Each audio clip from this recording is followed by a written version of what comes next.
എന്തോന്നമ്മ എൻ്റെ മക്കളെ ഇതുപോലെ മലക്കറി അത് ഇതൊക്കെ അവിടെ കിടന്നു. ഒരു തോരത്തിന് അരിഞ്ഞ് വെക്കാൻ കൊണ്ടെടുത്ത് അരിയുന്നു. പിന്നെ ഇപ്പോഴേതാണ്ട് മെഞ്ഞാന്ന് വാങ്ങിച്ചിട്ടൊന്ന് മലക്കറി അത്രയും അഴുകി പോയാൽ മക്കളെ. വെള്ളരിക്ക അഴുകി, പടവലങ്ങ അഴുകി, വെണ്ടയ്ക്ക് അത്രയും മിറ്റിപ്പോയി. അത് വിടിപ്പൊട്ടിക്കുന്ന മക്കൾ എടുത്ത് അത് കമ്പ് പോലെ ഇരിക്കുന്നു. പിന്നെ ഞാൻ എടുത്ത് തോരൻ വെക്കാറുണ്ട്. എന്തൊരു മലക്കറി മക്കളെ. 100 രൂപയ്ക്ക് മലക്കറി വാങ്ങിച്ചാൽ ഒരു പകുതി കളയാനേ ഉള്ളൂ കേട്ടോ. അന്നെടുത്ത് കറി വെച്ചാൽ എല്ലാവർക്കും നാളെ എടുക്കാമെന്ന് പറഞ്ഞുകൊണ്ട് കൊണ്ട് വെച്ചാൽ അത്രയും അടിക്കും. ഇങ്ങനെയൊക്കെ ഇത് എന്തൊരു വളമിട്ട് കൃഷി ചെയ്യണമെന്ന് എനിക്കൊരു പിടിയും കിട്ടണില്ല. പണ്ടൊക്കെ എന്ന് പറഞ്ഞാൽ മക്കളെ കൃഷിയൊക്കെ ചെയ്യുന്ന ചാണകം, കോഴിക്കാരം, പിന്നെ കൂടുതലും ചാമ്പലും ചാണകപ്പൊടിയും ഒക്കെ തന്നെ. മറ്റേ മലക്കറി ഗ്യാസ് എല്ലാം ഉണ്ടാക്കി കൊണ്ടിരുന്നത്. ഇപ്പോഴെന്തൊരു രാസവളമിട്ട് മലക്കറി ഉണ്ടാക്കണമെന്ന് അറിഞ്ഞൂടാ മക്കളെ.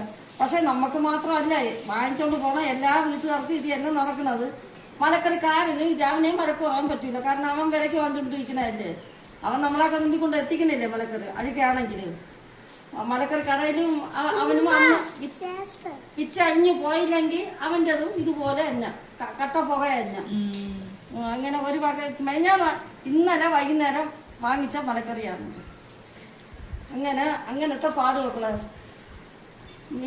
മീനും അതുപോലെ തന്നെ.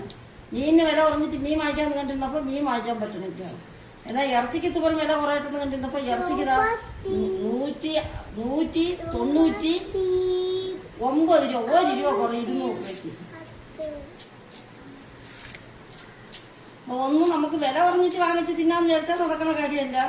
പണ്ടൊക്കെ വില കുറയട്ടെന്ന് നോക്കിയിരിക്കാം. ഇപ്പോഴുള്ളൊരു വില കൂടിയാലും അതിൽ കൂടുതൽ 10 രൂപ കൊടുത്ത് ആളുകൾ വാങ്ങിച്ചുകൊണ്ട് പോകാൻ ആളുകൾ ക്യൂ നിൽക്കണം. പിന്നെ നമ്മളെപ്പോലുള്ളൊരു ഇരന്നും പറക്കിയൊക്കെ കൊണ്ടുവന്ന് സാധനങ്ങൾ വാങ്ങിക്കുന്നവരെ കാര്യം കഷ്ടമാണ് മക്കളെ. നമുക്ക് എന്തൊരു വരുമാനം ഇരിക്കണം. 100 രൂപയുടെ വരുമാനം നമുക്കില്ല. പക്ഷെ 1000 രൂപയുടെ ചിലവുണ്ട്.